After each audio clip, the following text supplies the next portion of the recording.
Hey everyone, what's going on? Joey here, and today we're going to reveal who's under the mask of the hamster. That's right, we're going to go through the clues, the pitch correct audio, we're going to compare the audio and a couple other things. Before we get started, make sure you subscribe, you turn on notifications, and you give this video a thumbs up. We're trying to hit 50,000 subscribers by the end of the year, and we can only do that with your help. Anyway, let's go ahead and get started. So for those who have no idea who I am, hi, how are you? My name is Joey Contino. I'm an executive audio producer here in New York City, where it's my job to make audio sound good. And you do that sometimes by taking high frequencies, maybe little rumbles, and a couple other things. But this is where The Masked Singer comes in. Every single week on The Masked Singer, we have these brand new clue packages. And in these clue packages are the celebrities speaking. But Fox is smart. They're like, hey, we can't let them speak with their real voices because if we do, people are going to recognize it. So they take that audio and they run it through a process that speeds it up and pitches it up. That way you kind of have no idea who it is. Now, doing what I do, I figured I could slow it down, pitch correct it, that way we can hear the real celebrity voice. Now you take that audio and you kind of match it up to your top 5 guesses, and then boom, you'll figure out who is under the mask of The Masked Singer. We'll probably go through the clues first, then we'll play the pitch correct audio for you guys, compare it to our guess, and then answer the clues. Now, if you're like me, you go ahead and you have everything typed up, all nice and pretty, so we're going to go through the clues right now. We did have a preseason clue, which was a whistle. I don't really think it really relates to anything, but just so you know, there is that clue right there. For the hamster, we only saw him twice. We saw him in episode 2 and episode 4, aka this past week's episode. So starting off with episode 2, he said, I wanted to become the hamster because unfortunately, my body is shaped very much like a hamster. And also I felt stuck, kind of like in a wheel going round and around. I mean, who hasn't felt cooped up all this past year or so? But it's been difficult because I'm the kind of guy that likes to jump from one project to another with my famous friends. I'm used to being in all kinds of arenas, and this past year has been tricky trying to keep the momentum going. So I'm going to break that routine, and I promise that I'm going to be the teacher's pet. That week was the episode where it was like back to school, and so they had lockers, and his was a baseball bat. Visual clues were a goldfish in Alcatraz Island. Next was episode 4. He says, as you probably guessed by now, I'm a bit of a party animal, and you should have seen me in my 20s. I was living in a huge city working with my best pals. Huge city? More like New York City, right? The fun that we had when we were younger was the most fun ever. There's nothing like not being famous and then the next day being famous. This is where that Saturday Night Live clue comes in because that's kind of what happens here. Where like on a Friday you're a nobody, on Saturday the show goes live and then everyone knows your name. After that he goes, that's what happened to all of us, and the fact that we're still friends all these years later is phenomenal. They're gonna get a kick out of me doing this show.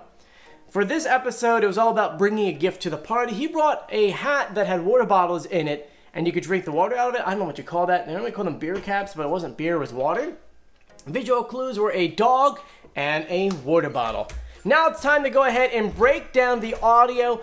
Depending on the week, we either go with them speaking to the judges or the actual clue package audio. And so we're going to go ahead and play a little bit of their original audio, and then we're going to play our audio, and then you guess below who you think it is. Here you go. As you've probably guessed by now, I'm a bit of a party animal, and you should have seen me in my 20s. There's nothing like not being famous and the next day being famous. And that's what happened to all of us. And the fact that we're still friends all these years later is phenomenal. They're really going to get a kick out of me being here, you know? And I'll prove myself. Come on. You know that voice. You can do it, right? You can do it. You know who this is. You ready for this? Rob Schneider. Right? It is totally Rob Schneider. You're probably saying, no, it can't be, it can't be. Let's go ahead and compare our pitch correct audio to an interview clip of him. Here you go. There's nothing like not being famous and the next day being famous. That's how I originally got into show business, was to avoid a real job for one, but also because it was fun. Yeah, that sounds like him, and you're probably saying, no, it doesn't, it can't be him. Well, let's go ahead and compare the hamster singing Elvis and Rob Schneider singing Elvis. Here you go. Folks all over the nation, snakes all over like a jellyfish. Oh, baby, I think that matches. And I can't do an Elvis voice. But let's go ahead and answer all of the clues, starting off with the whistle. We do know in his movie Something Stupid, the whistling is throughout the entire movie, the same song over and over and over again. I have no idea what it's called, but they whistle through the whole thing. When he talks about jumping from project to project with his famous friends, he's talking about Adam Sandler, Chris Rock, and David Spade, because they all were introduced on the same season of Saturday Night Live, which is the answer sort of to another clue. All the different kinds of arenas he's referring to, he's an actor, he's a writer, a director, a comedian, sometimes he sings. He talked about being the teacher's pet. I don't know if that relates to him somehow, but that has to. I feel like he's done a movie where he was the teacher's pet. The baseball clue, well, he was in Bench Warmers.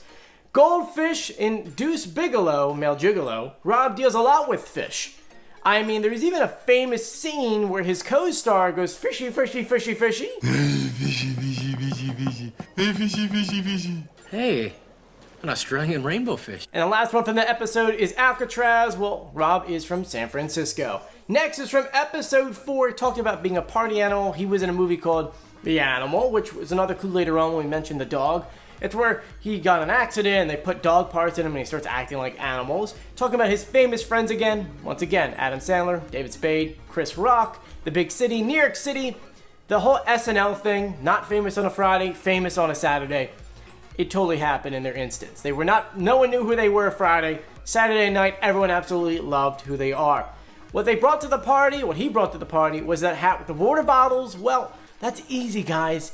He was in The Water Boy. And that's where you get the, I think, is that where he started with You Can Do It? You can do it! You can do it! You can do it! You can do it! You can do it! You can do it!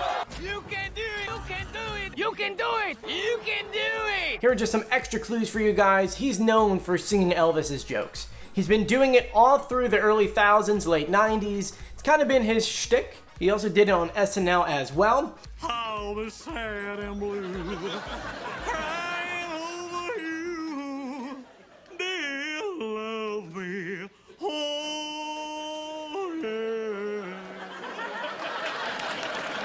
yeah. Ladies, there will be no more encores. And if we jump into the master list of clues, Rob has 8 Razzie Awards, he's got 3 Emmy nominations, and he has a star on the Hollywood Walk of Fame. So let me know in the comment section, do you agree with my guess? Do you think it's Rob Schneider or do you think it's someone else? Please, please let me know. Anyway, I want to thank you guys for joining me. If you haven't done so yet, please subscribe, turn on notifications, and give this video a thumbs up. And as always, please stay safe and sound. I'll see you later. Bye.